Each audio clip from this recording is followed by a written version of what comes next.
Hey there, thrill seekers and night owls. Picture this. The bell rings, hallways bustle with chatter, and suddenly, the intercom crackles to life with those dreaded words. This is a lockdown. This is not a drill. Lights dim, doors lock, and the ordinary school day twists into something out of your worst nightmares. We've all heard about school lockdowns in the news, but what if the threats lurking in the shadows are more sinister than you imagine? Tonight, we're delving into 5 disturbing true school lockdown stories pulled from real survivor accounts that will make you grateful for summer break. These tales mix the everyday terror of drills with horrors that defy explanation, intruders, unexplained phenomena, and things that go bump in the darkened halls. Grab your headphones, lock your doors, and let's start with the first one. If you dare to hear them all, stick around. But remember, some lessons aren't taught in class. Story 1. The eclipse that swallowed the school. In the fall of 2007, in a small Midwestern town in the United States, 12-year-old Zach Frost was just another 6th grader at a modest K-8 school with about 200 students. The town was quiet, the kind where everyone knew each other, and the school sat on the edge of woods that kids whispered about, old tales of ghosts or wild animals, but nothing serious. Zach's day started like any other, riding the bus with friends Scotty and Lamar, trading Yu-Gi-Oh cards, and looking forward to lunch recess. But by the end of that day, Zach and his classmates would be forever changed by an event that officials dismissed as a fugitive scare, but survivors knew was something far more otherworldly.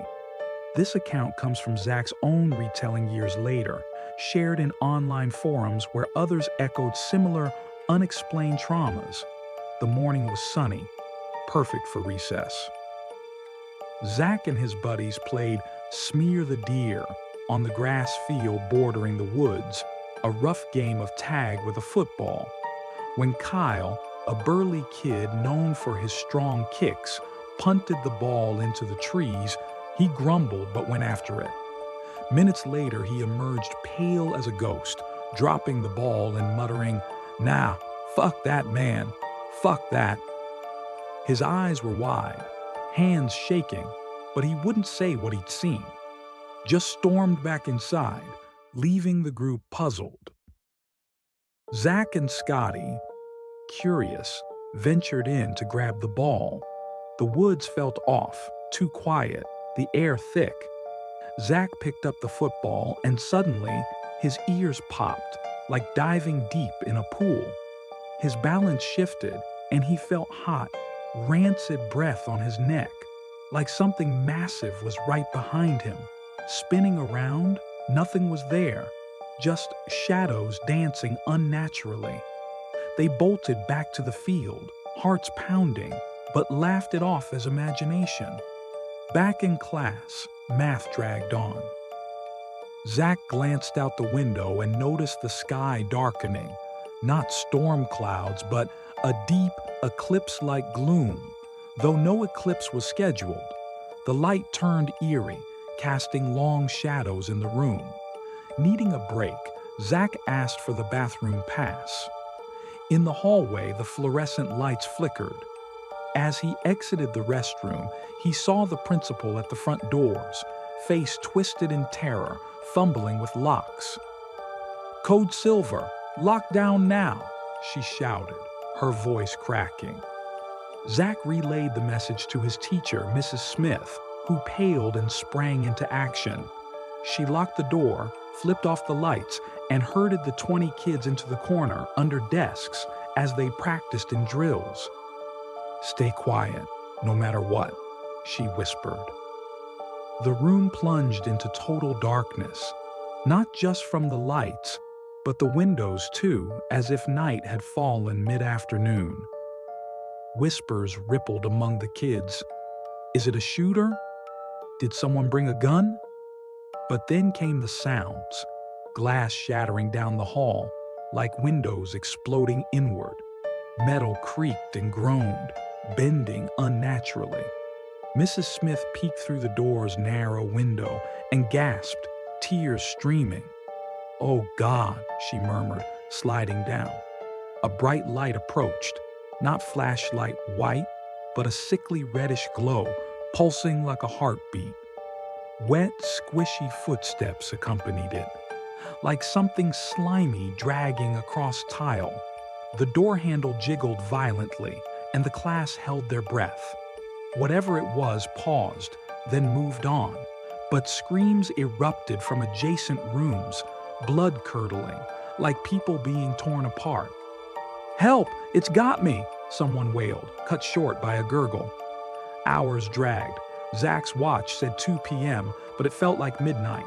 The air grew hot, stale, reeking of ozone and decay. Kids whimpered. One girl peed herself from fear. Around 5 p.m., sirens wailed outside. Flashlights pierced the gloom as police and SWAT breached the building. "Clear!" they shouted, room by room. When they reached Zach's class, the officers looked shaken, masks on like for a hazmat spill. "Get these kids out. Radiation levels are spiking," one barked. Outside, the sun blazed high, as if no time had passed. The school was wrecked, windows shattered, hallways melted like wax, lockers twisted into grotesque shapes. No fire damage, just deformed. Paramedics swarmed, checking kids for injuries. Zach felt nauseous, head throbbing, later diagnosed as mild radiation exposure, like Chernobyl light. But where from? The principal, janitor, and Kyle were missing. No bodies, no blood trails, just gone. Police claimed a dangerous fugitive had broken in, but that didn't explain the eclipse, the radiation, or the sounds. Zach was quarantined for days, tested in biohazard suits, separated from family. When released, the school closed for a month. No news coverage beyond a local blurb about a security incident. Whispers among kids. Some saw shadows in the woods. Others heard whispers in empty halls when it reopened. Years later, Zach pieced it together online. Similar stories surfaced. Unexplained eclipses tied to anomalies, radiation spikes in remote areas, disappearances linked to portals or entities. Kyle must have seen it first in the woods, whatever it was. The principal and janitor, too. Zach still has nightmares. That breath on his neck, the jiggling handle, the screams. Sleep paralysis where he sees a reddish glow under his door. He warns, if your school darkens unnaturally during a lockdown and you feel that breath, it's not a fugitive. It's something that swallows light and people. Story 2. The Whispers in the Vents. In the spring of 2013, in a bustling high school in suburban Atlanta, Georgia, 16-year-old Mia Gonzalez was navigating the typical chaos of junior year, cramming for AP exams, dodging drama in the cafeteria, and crushing on a boy from her art class named Tyler. The school was modern, built in the early 2000s, with wide hallways, a massive gym, and an HVAC system that hummed constantly, like white noise. Lockdowns were routine drills, practiced twice a semester, with teachers locking doors and students huddling in silence. But on a humid April afternoon, what started as a standard drill spiraled into a nightmare that left Mia and her classmates scarred, whispering about things that slithered unseen through the building. Mia's story, pieced together from her blog posts and interviews with survivors, feels like a descent into madness where the walls themselves came alive. The day was ordinary until third period biology. Mia sat near the window, doodling in her notebook, while Mr. Hargrove droned about mitosis. Outside, storm clouds gathered, promising rain that would turn the fields to mud. Suddenly, the intercom crackled. "Attention, this is a lockdown. Teachers, secure your rooms. This is not a drill." Mr. Hargrove's face drained of color. He'd gotten a text alert moments before, something about an armed intruder on campus. He locked the door, drew the blinds, and motioned the 25 students to the back corner, away from windows. "Phones off, voices down," he whispered, his voice trembling. Mia crouched next to Tyler, their knees touching, a mix of fear and awkward excitement buzzing through her. At first, it was like any drill, muffled giggles, someone farting to break the tension, Mr. Hargrove shushing them. But then the lights flickered and died, plunging the room into dim gray from the storm outside. The HVAC system groaned louder, vents rattling like loose teeth. Mia felt a draft, cold air seeping from the ceiling vent above them, carrying a faint whisper. At first, she thought it was the wind. "Shh, listen." But it grew distinct, a voice, or voices, murmuring names. "Mia, Tyler, come out." The class froze. Tyler squeezed her hand, his palm sweaty. Mr. Hargrove peeked through the door window, but the hallway was dark, emergency lights casting red glows like blood. The whispers intensified, coming from all vents now, surrounding them. "We see you, hiding like rats." A girl's name was called. Sarah, the quiet one in the front, and she whimpered, covering her ears. The voices mimicked her cry, laughing in a chorus that echoed metallically. Mia's phone vibrated despite being on silent. A text from an unknown number. "Look up." She glanced at the vent. Something shifted inside, a shadow slithering like a snake. Dust fell, and a pale, thin finger poked through the grate, wiggling before retracting. Screams erupted, muffled by hands over mouths. Mr. Hargrove banged on the door, yelling for help, but the hallway replied with more whispers. "No one's coming. You're ours." Panic set in.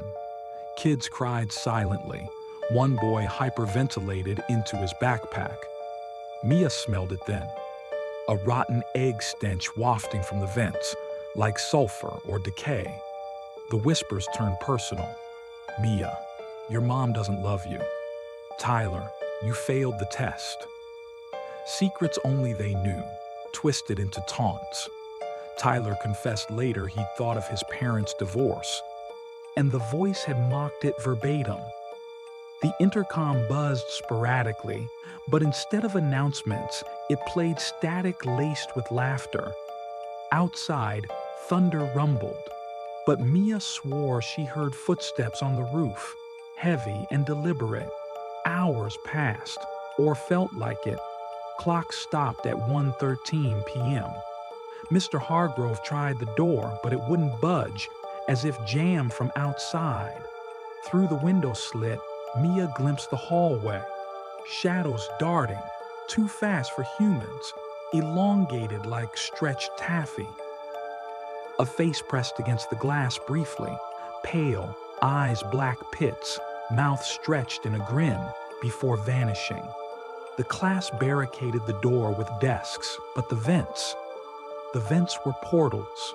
Something dropped from one, a crumpled note stained yellow reading, "Play with us or die alone." Sarah reached for it, and a hand shot out, grabbing her wrist. She screamed as it yanked, her arm disappearing up to the elbow before classmates pulled her back, her skin raw and blistered. SWAT arrived around what should have been dismissal time, sirens blaring. They breached the front doors, shouting, "Clear," room by room. When they reached Mia's class, the officers wore gas masks, coughing as they entered. "Toxic leak," one muttered, but no alarms had sounded. The room reeked, vents dripping a slimy residue. Outside, the school was evacuated, but no intruder was found. Just empty halls with scratches on walls like claws dragging. The HVAC system was inspected. Miles of ducts clogged with something organic, like hair and skin flakes, forming nests. Engineers found words etched inside, names of students, repeated like a mantra. The official story: a prankster hacked the intercom and released a hallucinogenic gas through the vents, perhaps a disgruntled student. But no arrests, no evidence. Mia and others knew better. The whispers knew too much, the shadows too real. Post-lockdown. Kids reported hearing voices in their homes, vents whispering at night. Tyler moved away, haunted by nightmares of hands pulling him in. Mia's blog detailed it all, attracting similar stories. Schools with vent ghosts, tied to old buildings on burial grounds or sites of tragedies. One commenter shared a 1990s incident where whispers during a lockdown led to a mass hysteria, kids scratching themselves bloody. Mia graduated but avoids enclosed spaces, especially with vents. She hears them sometimes, faint in the wind, her name, calling. If your school locks down and the vents start talking, don't listen. Because whatever's in there isn't human. It's been waiting, hungry for secrets and screams. Story 3. The Phantom in the Library. In the fall of 2016, in a rural high school in upstate New York, 15-year-old Emily Chen was a shy sophomore who found solace in the school library. Tucked in a corner of the sprawling century-old building, the library was her sanctuary. Rows of dusty books, creaky wooden floors, and tall windows that let in the golden autumn light. The school, with about 600 students, had its share of ghost stories, mostly about its history as a former sanatorium in the 1920s, but Emily dismissed them as rumors to scare freshmen. That changed one crisp October afternoon during a lockdown that turned the library into a stage for a horror no one could explain. Emily's account, shared years later in a local newspaper and on a true crime podcast, carries a chill that lingers like the fog outside those old windows. It was fourth period, and Emily was in the library, working on a history project about the Underground Railroad. The room was quiet, just her, the librarian Miss Carter, and a handful of other students scattered at tables. The intercom buzzed abruptly. "This is a lockdown. Secure all rooms. This is not a drill." Miss Carter, a stern woman in her 50s, moved quickly, locking the heavy oak doors and ushering everyone to the back, behind the stacks, where a small alcove held study carrels. "Stay low, no talking," she whispered, her usual composure fraying. Emily crouched with her friend Ava, clutching her notebook, heart racing. The principal's voice had sounded urgent, mentioning an unauthorized person on school grounds. The library darkened as Ms. Carter pulled the shades, the only light filtering through gaps in the blinds, casting slanted shadows across the shelves. At first, it was just tense silence, broken by nervous breathing and the occasional creak of the old building. Then came the footsteps, heavy, deliberate, echoing from the hallway outside. They weren't the quick steps of a security guard or the shuffle of a student. They were slow, dragging, like someone limping with a heavy load. Emily peeked through a gap in the stacks and saw the door's handle rattle as if tested from the outside. Ms. Carter hissed for everyone to stay down, but Ava whispered, "What if it's a shooter?" The footsteps stopped, replaced by a new sound, a low, guttural hum, like someone chanting under their breath. It came from inside the library, near the circulation desk at the front. Emily's blood ran cold. The doors were locked and no one had entered. The hum grew louder, forming words, faint but clear. "Where are you?" The voice was raspy, neither male nor female, and it seemed to vibrate in the air, making the bookshelves tremble. A boy named Lucas, a senior, muttered, "This isn't right," and started praying under his breath. Miss Carter, pale as chalk, crawled to the phone to call the office, but the line was dead, crackling with static. Then the lights flickered, and the temperature dropped sharply, Emily's breath visible in the dimness. Shadows on the walls moved, not matching the students' huddled forms, but stretching into tall, thin shapes with jagged edges. Emily saw it then, a figure at the far end of the library, near the history section. It was tall, dressed in what looked like a tattered hospital gown, its face obscured by matted hair hanging like wet ropes. It didn't walk but glided, its feet not touching the floor. When it passed a window, the light bent around it, like it absorbed the glow. Ava grabbed Emily's arm, whispering, "Do you see it?" Emily nodded, too terrified to speak. The figure stopped, turning its head as if scanning the room. Its eyes, or where eyes should have been, were twin voids, blacker than the shadows. The humming became a wail, low and mournful, then sharp, like a scream trapped in a bottle. Books fell from shelves, pages fluttering open to reveal inked words bleeding into spirals. A girl screamed, and the figure snapped toward the sound, gliding faster now. Miss Carter stood, brandishing a heavy dictionary like a weapon, shouting, "Leave us alone!" The figure paused, then vanished into the stacks, leaving a trail of frost on the floor where it had been. The lockdown lasted 2 hours, though it felt like days. The wail faded, but whispers lingered. Names of students hissed in the dark. Emily, Lucas, Ava. When police finally entered, their radios crackling, they found the library in disarray, books scattered, frost on windows despite the warm day, and a faint smell of antiseptic, like a hospital. No intruder was found, and the official report cited a vagrant who'd fled. But the library's security camera showed nothing, no one entering or leaving, just static at the exact time the figure appeared.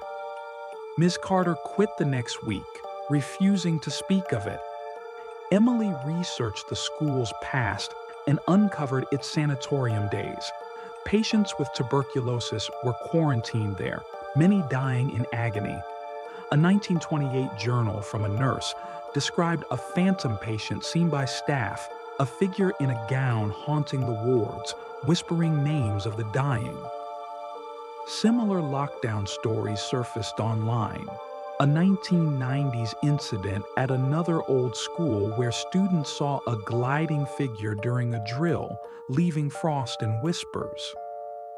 Locals whispered the library was built over the sanatorium's morgue, and renovations had stirred something restless. Emily never returned to the library, transferring to online classes. She still dreams of that figure, its void staring through her. If your school locks down and the air turns cold, with whispers naming you, don't look at the shadows, because some phantoms don't need doors to find you. They're already inside. Story 4. The Silent Choir Room. In the winter of 2019, in a mid-sized high school in Boise, Idaho, 17-year-old Connor Reed was a senior with a passion for music. The school's choir room, a soundproof sanctuary at the end of the arts wing, was his favorite place to unwind, practicing solos for the spring concert. With about 800 students, the school was modern, but had an eerie reputation among night custodians, who whispered about strange noises after hours. Connor, a pragmatist, laughed off such tales until a freezing February afternoon when a lockdown trapped him and his choir class in a nightmare that defied logic. His story, shared in a local zine and later on a paranormal subreddit, paints a chilling picture of a room that sang its own deadly song. It was sixth period, and Connor was in choir with 22 other students. Led by Ms. Larson, a bubbly teacher in her 30s, they were rehearsing a haunting rendition of Danny Boy when the intercom blared, "Lockdown, secure your rooms. This is not a drill." Ms. Larson's smile vanished. She'd received an email moments earlier about a potential threat near the campus. She locked the heavy soundproof door, dimmed the lights, and guided the students to the back, behind the risers, where they huddled on the carpeted floor. Connor sat between his best friend, Zoe, and a freshman named Riley, their sheet music still clutched in nervous hands. "Probably just a false alarm," Ms. Larson whispered, but her eyes darted to the door. The choir room, designed to block outside noise, was oppressively silent. No hallway sounds, no sirens, just the faint hum of the ventilation system. Then a new sound emerged, a low melodic hum, like a choir warming up, but it came from the walls, not the students. Connor thought it was a prank at first. Maybe someone left a speaker on, but the hum grew into voices singing in unison, a wordless melody that felt both beautiful and wrong, like a hymn from a forgotten language. Zoe whispered, "Is that us?" But no one was singing. The voices swelled, filling the room, and Connor felt his chest tighten, as if the sound was pressing against his ribs. The temperature plummeted, breath visible in the dim light. The risers vibrated slightly, and sheet music fluttered to the floor. Pages blank where lyrics had been. Riley pointed to the ceiling, trembling. A shadow moved across it, not cast by any student, shaped like a person but too tall, its edges fraying like smoke. The singing turned discordant, notes clashing and words formed. "Sing with us, or be silent forever."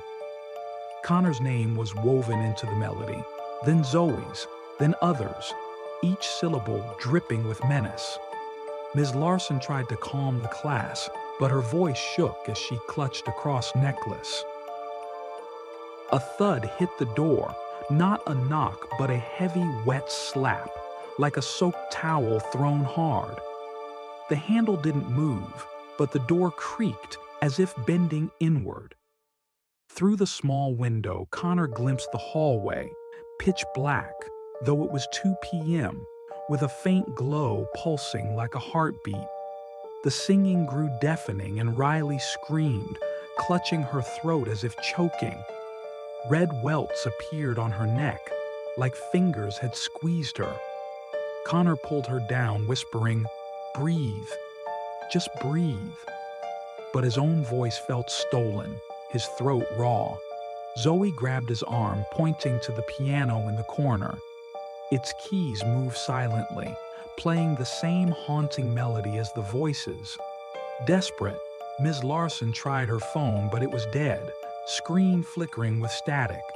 The class barricaded the door with chairs, but the slaps continued, now from the walls, like hands trapped inside. A girl named Hannah whispered about a rumor. The choir room was built over an old storage basement where a custodian had died in the 1980s, trapped during a boiler explosion. Kids said his ghost haunted the arts wing, humming tunes at night. Connor hadn't believed it until now, when the singing morphed into a scream, a single voice pleading, "Let me out," before dissolving into laughter. The lockdown lasted 3 hours.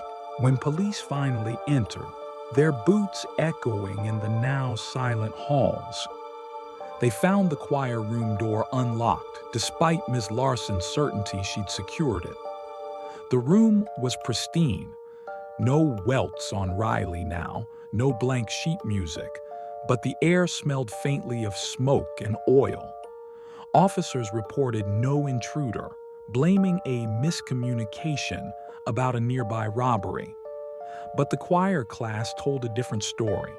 Scratches on the walls, shaped like musical notes, and a grainy security feed showing the piano keys moving on their own for 30 seconds before cutting to static. Connor dug into the school's history. The custodian's death was real, found charred in the basement, clutching a hymn book. Similar incidents surfaced. A 1995 lockdown where choir students heard singing and saw shadows. A 2003 janitor reporting a man in the walls humming. Online forums shared tales of haunted schoolrooms, often tied to old tragedies, where spirits use sound to manifest. Miss Larson took leave, and the choir program faltered. Students, too, shaken to sing.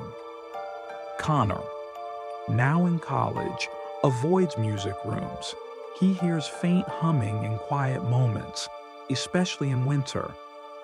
If your school locks down and the walls start singing, don't join in, because some songs aren't meant for the living, and they'll choke you silent if you try. Story 5. The Figure in the Fog. In the fall of 2022, in a coastal middle school in Astoria, Oregon, 13-year-old Liam Parker was an 8th grader who loved science class and tide pooling on the nearby beaches. The school, perched on a bluff overlooking the Pacific, was old, built in the 1930s, with creaky pipes and windows that rattled in the constant sea wind. Fog often rolled in, blanketing the town in a misty shroud, and students joked about ghost ships or sea monsters lurking in it.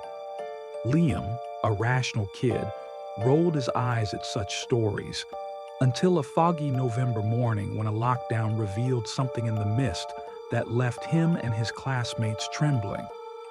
His story, shared in a school counselor's report and later on a local news blog, feels like a nightmare pulled from the depths of the ocean.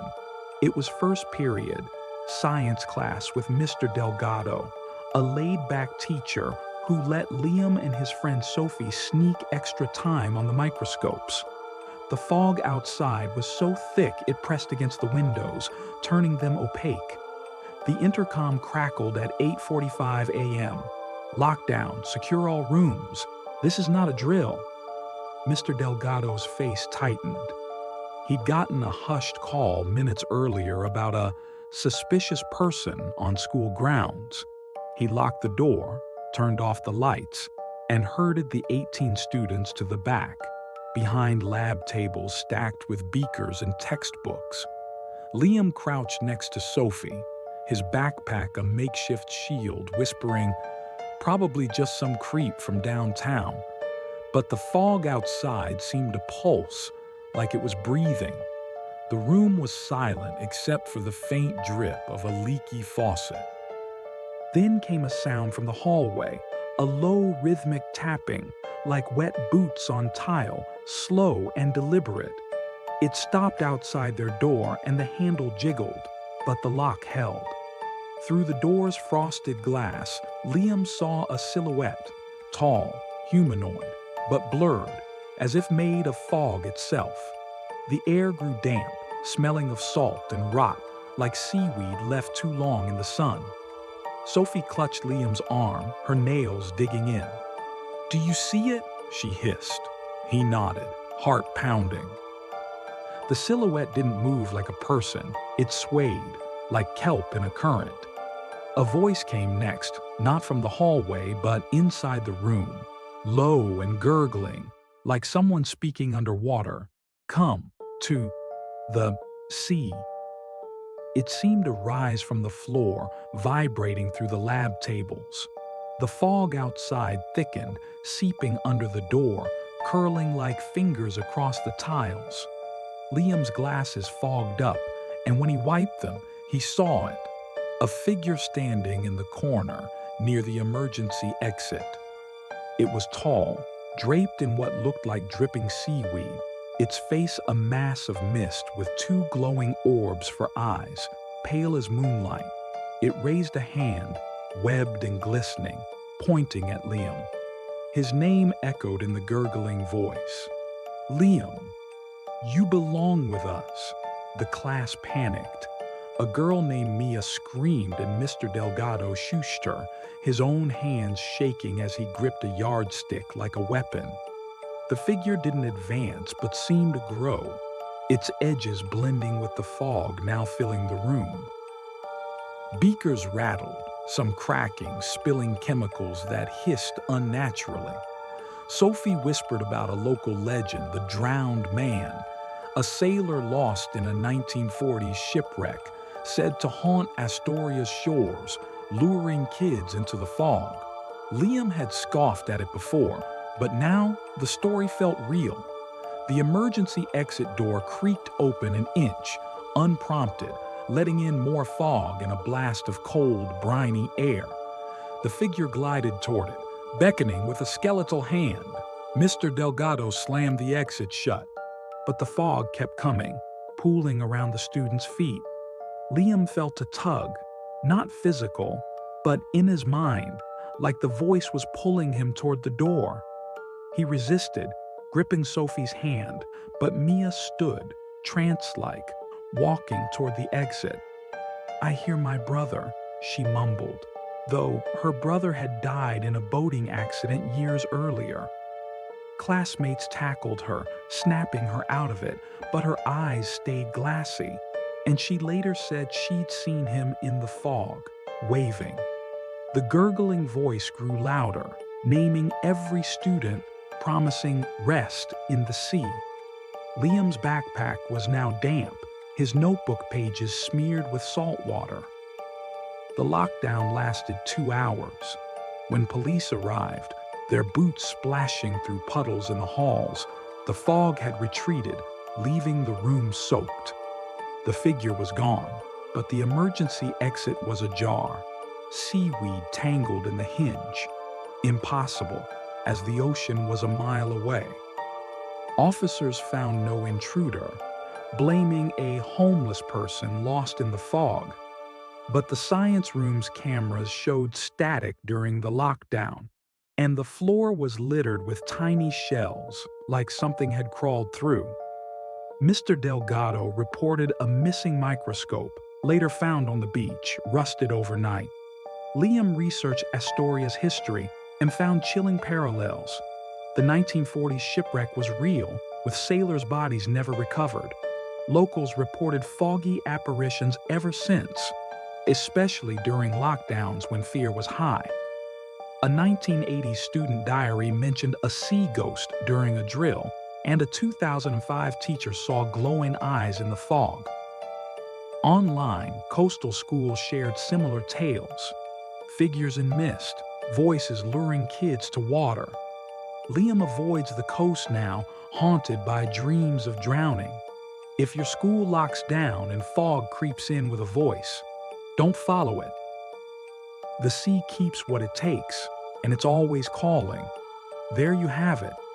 5 disturbing true school lockdown stories that turn the safety of a classroom into a nightmare. From an eclipse hiding an otherworldly threat, to whispers slithering through vents, to a phantom haunting a library, a choir room singing with the dead, and a foggy figure luring kids to the sea. These accounts prove that lockdowns can unlock terrors beyond human intruders. Rooted in real experiences, these stories linger like a chill in an empty hallway, making you wonder what's watching when the lights go out. If you're in school and hear that intercom crackle, stay sharp, because some threats don't need a gun to hunt you. If these tales gave you chills, smash that like button and subscribe for more true horror stories that'll keep you up at night. Got a creepy lockdown story of your own? Drop it in the comments. I'd love to share it in a future video. Until next time, stay safe in those halls and maybe check the shadows. Good night.